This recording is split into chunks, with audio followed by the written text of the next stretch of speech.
মন অনেক কিছুই চাইবে, কিন্তু তা বিবেক দিয়ে বিচার করবে।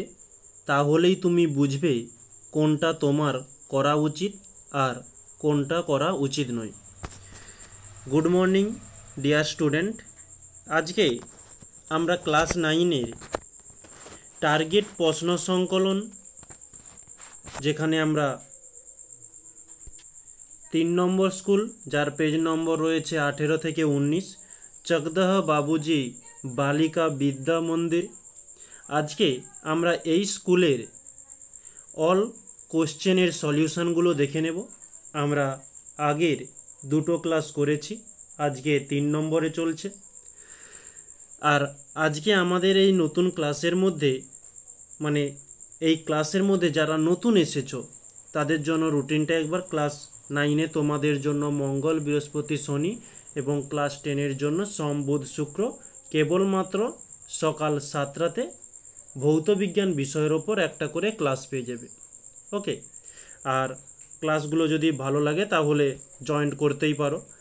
আর যদি কোনো সমস্যা থাকে তাহলে তোমরা এই ক্লাসের নিচে তোমরা কমেন্টে জানাতে পারো, না হলে টেলিগ্রাম লিংক তোমরা পেয়ে যাবে, ওখানে তোমাদের সমস্যাগুলো জানানোর জন্যই করা হয়েছে।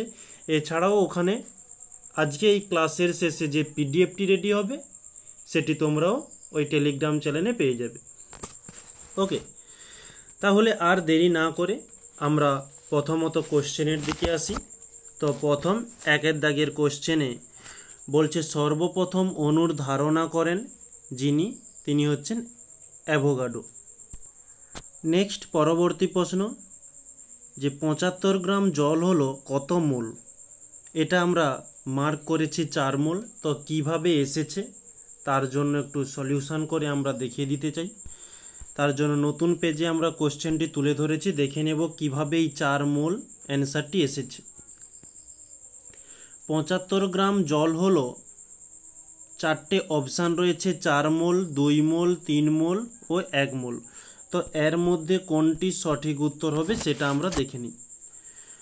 তো জল, প্রথমত জলের সংকেত একটু জানতে হবে। জলের সংকেত হয়ে থাকে H2O। জল এর আণবিক ভর কত সেটা একটু জেনে নিই। আণবিক ভর H এর জন্য 1, আর দুটো H রয়েছে তাই 2 দিয়ে গুণ দিলাম, প্লাস O রয়েছে তার জন্য 16। তো 1 2 2 প্লাস 16 সমান পাচ্ছি 18 এত গ্রাম। তাহলে আমরা এখানে লিখতে পারি যে 18 গ্রাম জলের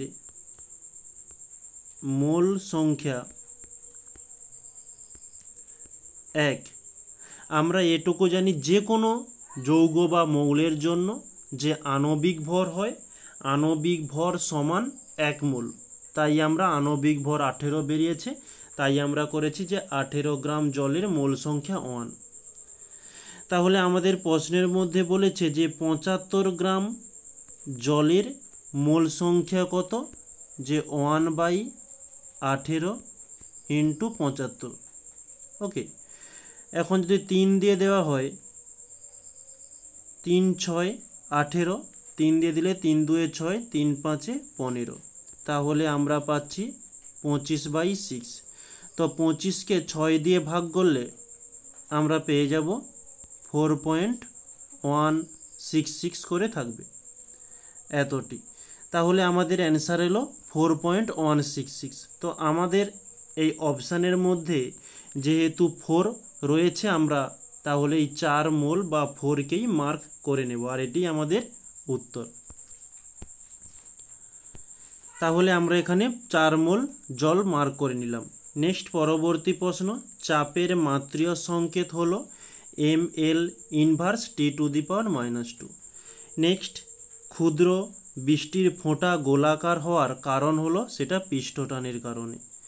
1.5-এ বলছে প্রদত্ত যেটিকে ইমালশন বলা হয় সেটি হচ্ছে শ্যাম্পু। নেক্সট, বলয় পরীক্ষায় সাহায্যে শনাক্ত করা হয়ে থাকে H2SO4 কে। আচ্ছা, এখানে H2SO4 বললাম, এখানে H2SO4 হবে না, তো HNO3 হয়ে যাবে, যেটি নাইট্রিক অ্যাসিড। ওকে, নেক্সট পরবর্তী প্রশ্ন, একটি দ্রবণে মিথাইল অরেঞ্জ যোগ করলে হলুদ বর্ণ ধারণ করে, দ্রবণটির পিএইচ কত? সেটি হচ্ছে 4। নেক্সট বলছে একটা ম্যাথমেটিক্যাল প্রশ্ন, যে একটি বস্তুর বেগ দ্বিগুণ হলে বস্তুর গতিশক্তি কত? সেটি 4 গুণ মার্ক করেছি। তো কিভাবে 4 গুণ এসেছে সেটা তোমাদের একটু দেখিয়ে দিই। একটি বস্তুর বেগ দ্বিগুণ করা হলে বস্তুটির গতিশক্তি কত? তাহলে আমরা দুটো স্টেপ করব। ওকে, এটা হয়ে গেল ফার্স্ট, এটা হচ্ছে সেকেন্ড। আমরা প্রথমত বেগ v1 সমান v ধরলাম এবং গতিশক্তি E1 সমান হাফ mv স্কয়ার। এটা তো আমাদের যে সমীকরণ রয়েছে সেটা আমাদের তো জানাই।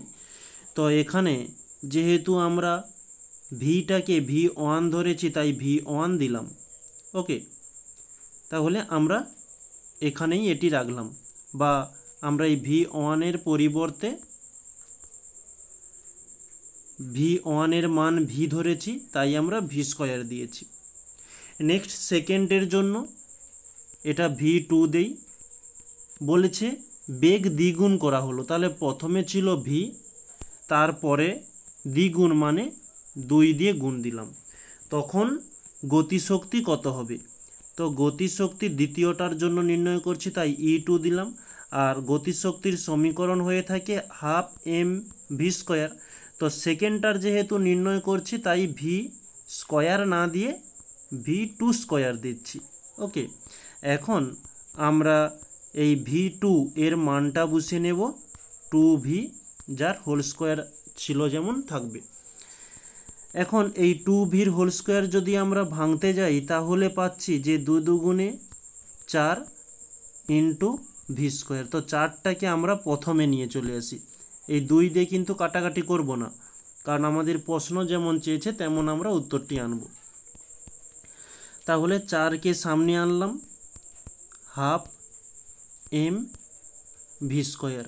ওকে, এখন এই হাফ এম ভি স্কোয়ার এর মান আমরা নির্ণয় করেছি এইখানে, দেখো E1 সমান হাফ এম ভি স্কোয়ার। তাহলে আমরা এখানে এই হাফ এম ভি স্কোয়ারের পরিবর্তে E1 দিয়ে দিই, E1 দিয়ে দিলাম। তাহলে আমরা এখানে কি পাচ্ছি যে E2 মানে গতি বেগকে যদি দ্বিগুণ করা হয় তাহলে গতিশক্তি এই যে 4 গুণ বৃদ্ধি পাবে।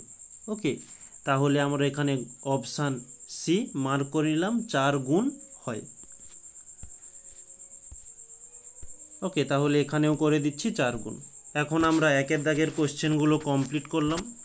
নেক্সট 2-এর দাগের কোশ্চেন, যেখানে আমাদের 1 মিনিট, 2-এর দাগের প্রশ্ন যেখানে বলছে অতি সংক্ষিপ্ত উত্তর দাও। এখানে প্রশ্নগুলো আমরা একটু দেখে নেব। প্রথম প্রশ্ন বলছে 12 গ্রাম কার্বনে অণুর সংখ্যা কত? তো 12 গ্রাম কার্বনে অণুর সংখ্যা হয়ে থাকে 6.022 ইন্টু 10⁻23। তো কিভাবে হলো? যে কার্বনকে আমরা সি দ্বারা চিহ্নিত করি, এর আণবিক ভর, কার্বনের আণবিক ভর হয়ে থাকে 12। আর আমরা জানি যে কোনো গ্যাসের আণবিক ভর তার মধ্যে অণুর সংখ্যা থাকে 6.022 ইন্টু 10⁻23। তাহলে আমরা এখানে অতএব দিয়ে লিখতে পারি যে 12 গ্রাম কার্বনে অণুর সংখ্যা থাকবে, অণুর সংখ্যা 6.022 ইন্টু 10⁻23। ওকে, এটি হচ্ছে আমাদের অ্যান্সার। নেক্সট পরবর্তী প্রশ্ন, ব্যারোমিটারের পাঠ হঠাৎ কমে গেলে কি বোঝা যায়? সেটি ঝড়ের সম্ভাবনা। ঝড়ের সম্ভাবনা। নেক্সট অথবাতে বলছে চাপ ও ঘাতের মধ্যে সম্পর্ক কি? তো আমরা এখানে লিখতে পারি ঘাত সমান চাপ ইন্টু ক্ষেত্রফল। নেক্সট তাপমাত্রা বাড়লে তরলের পৃষ্ঠটানের কী রূপ পরিবর্তন হয়? তো তরলের পৃষ্ঠটান কমে যায়, বা আমরা এখানে লিখতে পারি হ্রাস পায়। প্লবতা কাকে বলে?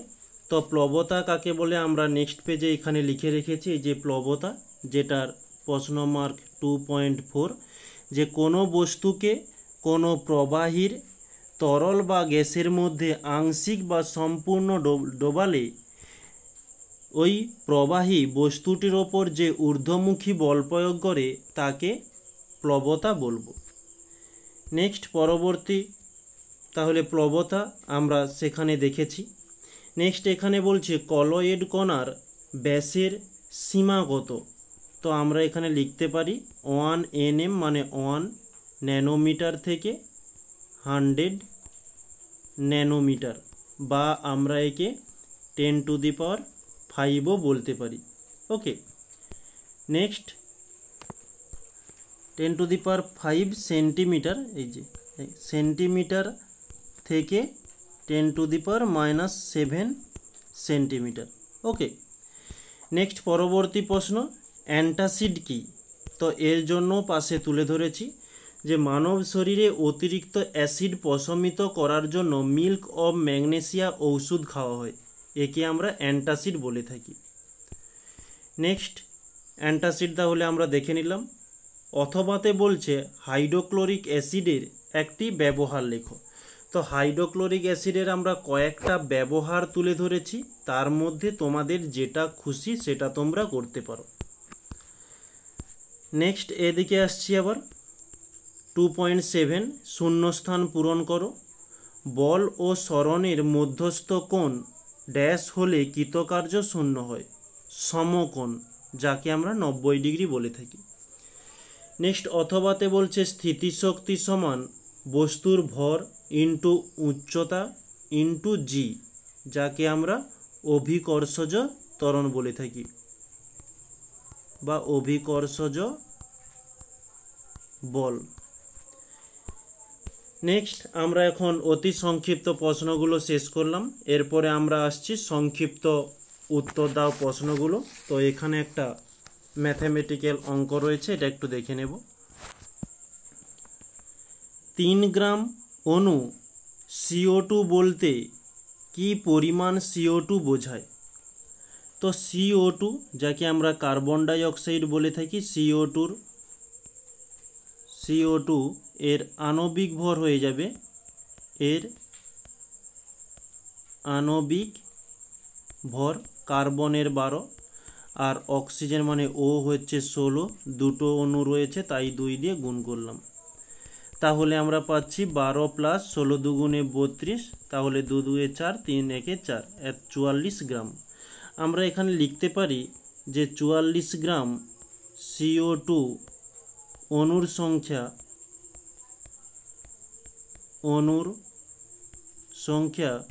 6.022 × 10⁻23। তাহলে প্রশ্নের মধ্যে আমাদের 3 গ্রামের নির্ণয় করতে বলছে। 3 গ্রাম CO2 অণুর সংখ্যা হয়ে যাচ্ছে 6.022 × 10⁻23/44 × 3। ওকে, এখন আমরা যদি 2 দিয়ে কাটাকাটি করি, 2 × 2 = 4, 2 × 2 = 4, 2 × 3 = 6, দশমিক চলে এলো, 2 0 0, 2 1 2, 2 1 2, আর কাটাকাটি যাবে না। তো 3.011কে আমরা যদি 3 দিয়ে গুণ করি তাহলে পেয়ে যাব 9.033, আর ইন্টু 10⁻23 যেমন ছিল রাখলাম, বাই 22, আর 9.033কে 22 মানে 22 দিয়ে ভাগ করলে পেয়ে যাব 0.41, আর ইন্টু 10⁻23 যেমন ছিল দিয়ে দিলাম। এটি হচ্ছে আমাদের অ্যান্সার। নেক্সট পরবর্তী প্রশ্ন, এখানেও একটি ছোট একটা ম্যাথ, বিশেষ বড় নয়। এখানে বলছে অ্যামোনিয়ার আণবিক ভর 17 বলতে কি বোঝায়? তো অ্যামোনিয়া যার আণবিক ভর হয়ে আণবিক ভর বলছি, যার সংকেত হয়ে থাকে অ্যামোনিয়া, যার সংকেত NH3, তো এর আণবিক ভর হবে N এর জন্য 14, আর এইচের 1 3টি এইচ রয়েছে তাই 3 দিয়ে গুণ দিলাম, সমান 14 প্লাস 1 3 3 সমান 17 গ্রাম। আর আমরা কি জানি যে কোনো গ্যাসের আণবিক ভর সমান 6.022 ইন্টু 10⁻23টি অণু। তো এখানে আমরা সেটাই লিখব যে 17 গ্রাম NH3 মানে অ্যামোনিয়া এর অণুর সংখ্যা 6.022 ইন্টু 10⁻23। এটাই আমাদের চেয়েছে, তাহলে এটাই হয়ে গেল উত্তর। নেক্সট পরবর্তী প্রশ্ন বলছে মাঝ সমুদ্রে ঝড় উঠলে জাহাজের নাবিকেরা সমুদ্রের ওপর তেল ছড়িয়ে দেয় কেন? তো এটুকু বুঝতে পারছো যে যখন ঝড় উঠবে তখন শুধু ঝড় নয়, সমুদ্রের মধ্যে বড় বড় অনেক উঁচু উঁচু ঢেউয়ের সৃষ্টি হয়। তো সেই বা তাকে আমরা উত্তাল সমুদ্রও বলে থাকি। এখানে বলছে উত্তাল সমুদ্রের ওপর তেল ছড়িয়ে দিলে বড় বড় যে ঢেউ উঠে থাকে সেই ঢেউগুলো থেমে যায়। ঝড়ের সঙ্গে কোনো স্বাদ নেই। ঝড় হলে সমুদ্রে তেল ঢেলে দিলে ঝড় বন্ধ হয়ে যাবে, সেটা নয়। সমুদ্রের মধ্যে যে বড় বড় ঢেউ উঠে সেই ঢেউটা বন্ধ হবে। ওকে, এখানে কি বলছে? বিশুদ্ধ জলের পৃষ্ঠটান তৈলাক্ত জলের পৃষ্ঠটান অপেক্ষা অনেক বেশি। সমুদ্রে তেল ছড়িয়ে দিলে ঢেউ এর সঙ্গে হাওয়ার গতির অভিমুখে তেল ছড়িয়ে পড়ে, পিছনে বিশুদ্ধ জল থেকে যায়। তাই ঢেউ এর সামনের দিকে জলের পৃষ্ঠটান পেছনের জলের পৃষ্ঠটান অপেক্ষা হ্রাস পায়।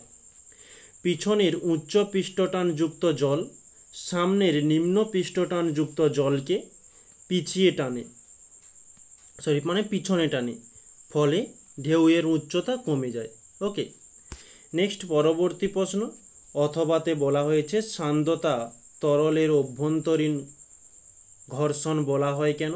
যে দুটি কঠিন তলের ভেতর ক্রিয়াশীল ঘর্ষণ বলের সঙ্গে তরলের সান্দ্রতার অনেক দিক দিয়ে মিল থাকে, তাই সান্দ্রতাকে তরলের অভ্যন্তরীণ ঘর্ষণ বলে। নেক্সট পরবর্তী প্রশ্ন বলছে দ্রাবতার সংজ্ঞায় নির্দিষ্ট উষ্ণতার উল্লেখ থাকে কেন? যে কঠিন পদার্থের দ্রাবতা উষ্ণতার সাথে পরিবর্তন হয়। যেমন উদাহরণ বলছে 40 ডিগ্রি সেলসিয়াসে পটাশিয়াম নাইট্রেটের দ্রাবতা হয় 65, আবার 50 ডিগ্রি সেলসিয়াসে ওই পটাশিয়াম নাইট্রেটের দ্রাবতা হয়ে থাকে 85। কাজেই কোনো পদার্থের দ্রাবতা প্রকাশ করার সময় উষ্ণতা অবশ্যই উল্লেখ করা প্রয়োজন। নেক্সট পরবর্তী প্রশ্ন, এখানে বলছে কি ঘটে সমীকরণ সহ লেখো। যদি গাঢ় সোডিয়াম হাইড্রোক্সাইডের সঙ্গে অ্যালুমিনিয়াম চূর্ণ মিশিয়ে দেওয়া হয়, তাহলে ওখানে দুটোকে যোগ করে দিলে সোডিয়াম অ্যালুমিনেট লবণ এবং হাইড্রোজেন গ্যাস উৎপন্ন হয়, যেখানে বিক্রিয়াটি বা সমীকরণটি তুলে ধরা হয়েছে। নেক্সট 3.5-এ একটা ম্যাথ বলেছে, এটা একটু আমরা দেখে নেব।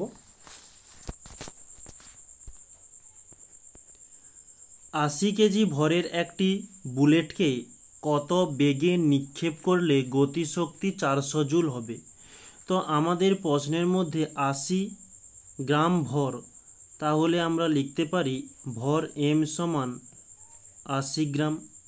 কত বেগ মানে v সমান জিজ্ঞাসা চিহ্ন। গতিশক্তি E সমান বলেছে 400 জুল। ওকে, আমরা এখানে একটা সমীকরণ ইউজ করব, যে আমরা জানি ই সমান হাফ এম ভি স্কোয়ার। তো আমরা কার মান নির্ণয় করব? ভি স্কোয়ার মানে ভি এর মানটা নির্ণয় করব। তাই আমরা ভির সাথে সাথে ভি স্কোয়ারকেও অপোজিটে নিয়ে চলে এলাম। তাহলে আমাদের অপোজিটে মান হয়ে যাবে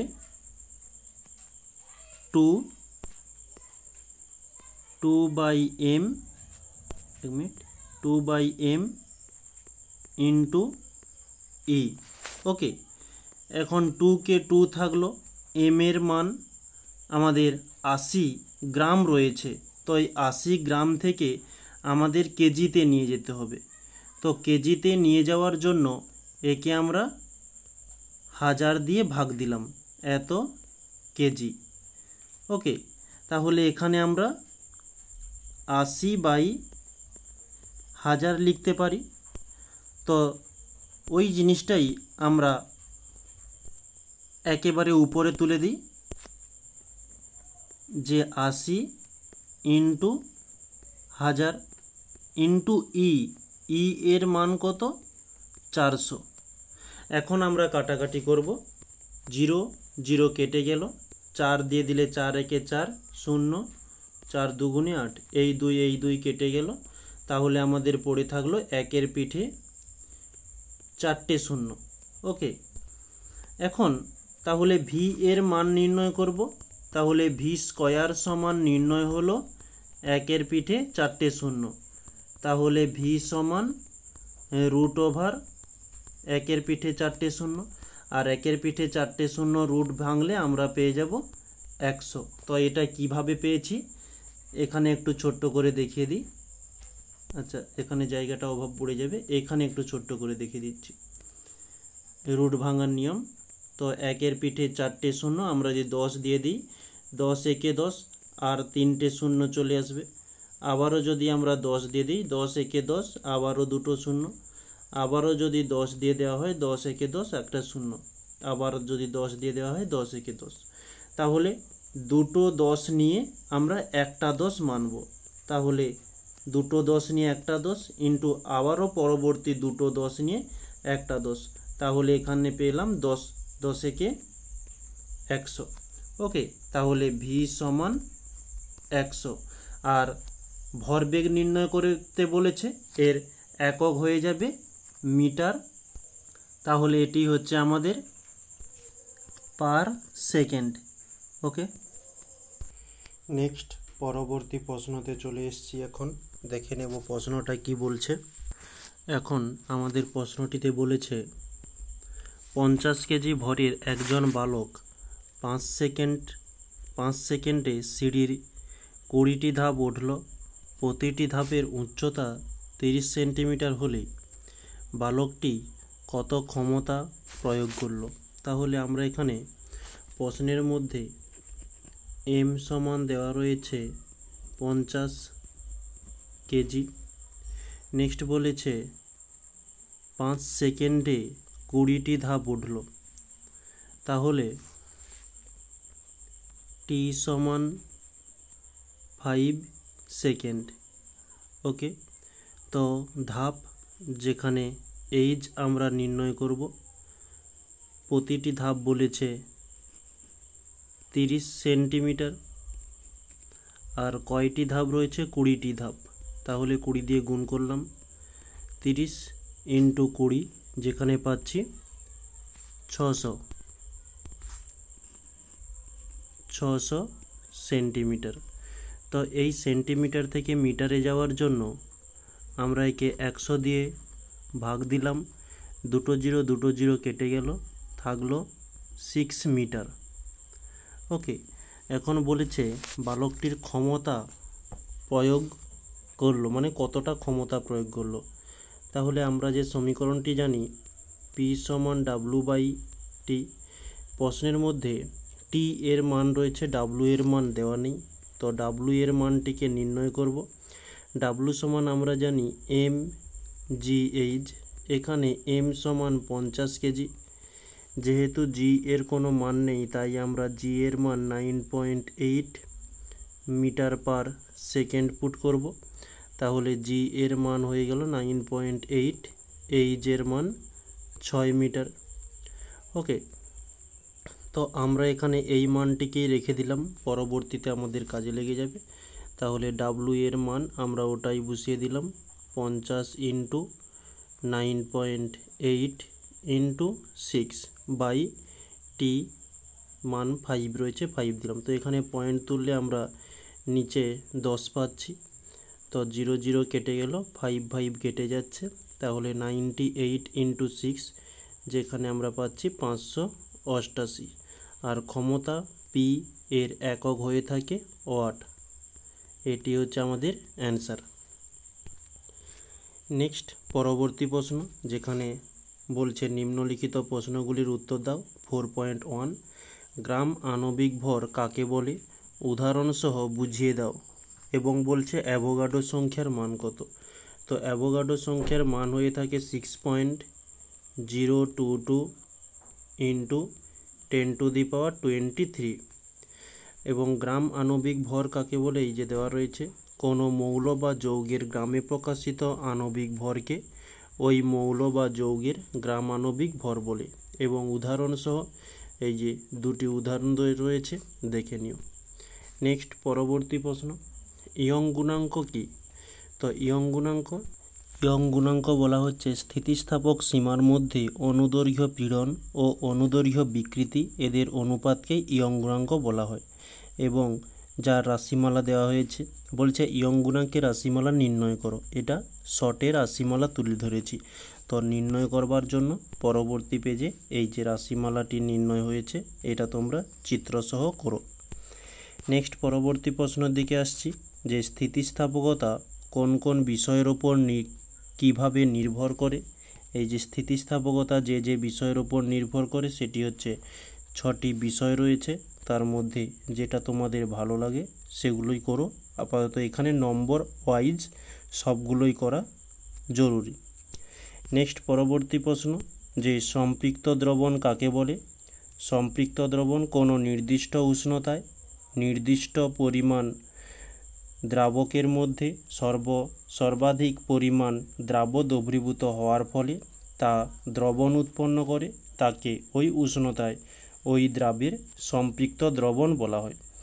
নেক্সট বলেছে একটি অসম্পৃক্ত দ্রবণকে কী কী উপায়ে সম্পৃক্ত দ্রবণে পরিণত করা হয়। তো এখানে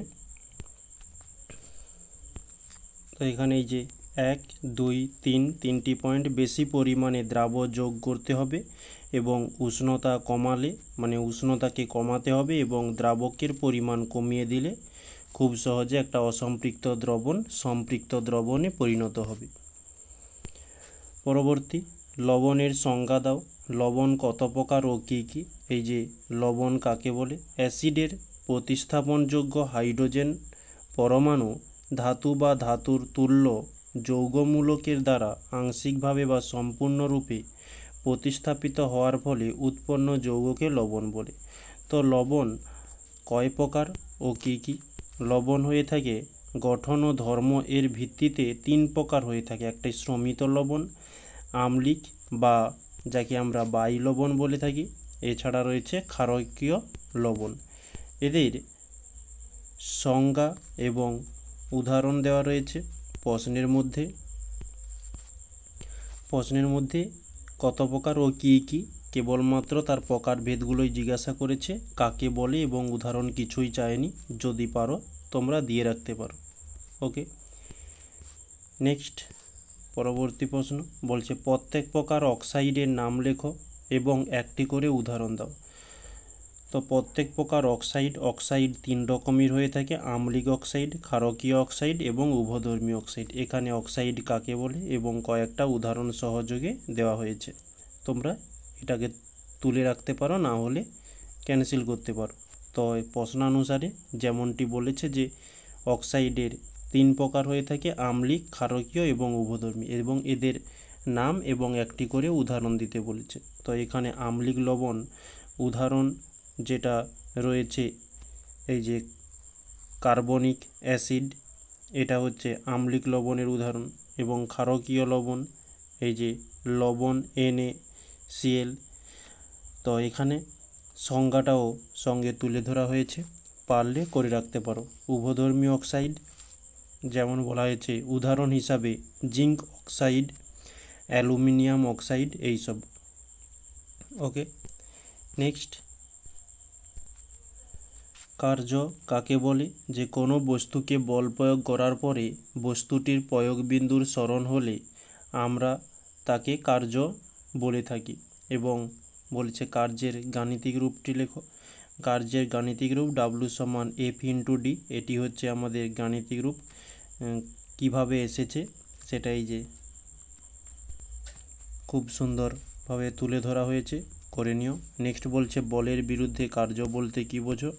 এই যে বলের বিরুদ্ধে কার্য বা বলের বিপক্ষে কোনো বস্তুর ওপর প্রযুক্ত বলের প্রয়োগবিন্দুর স্মরণ বলের বিপরীত দিকে হলে বলা যায় যে প্রযুক্ত বলের বিরুদ্ধে কার্য করা হয়েছে। উদাহরণ সহযোগে দুটি উদাহরণ রয়েছে। নেক্সট, প্রমাণ করো যে অভিকর্ষের প্রভাবে অবাধে পতনশীল বস্তুর মোট যান্ত্রিক শক্তি সর্বদা ধ্রুবক থাকে।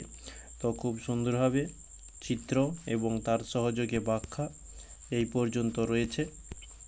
এই যে শেষ পর্যন্ত প্রমাণ হয়ে গেল যান্ত্রিক শক্তি অপরিবর্তিত থাকে। ওকে, তাহলে আজকে আমাদের টপিকে যা কিছু ছিল সব কিছু কমপ্লিট করলাম। তাহলে আমরা ঠিক রুটিন অনুসারে আগামীকাল পরবর্তী স্কুলের সমাধান নিয়ে চলে আসব। Thank you.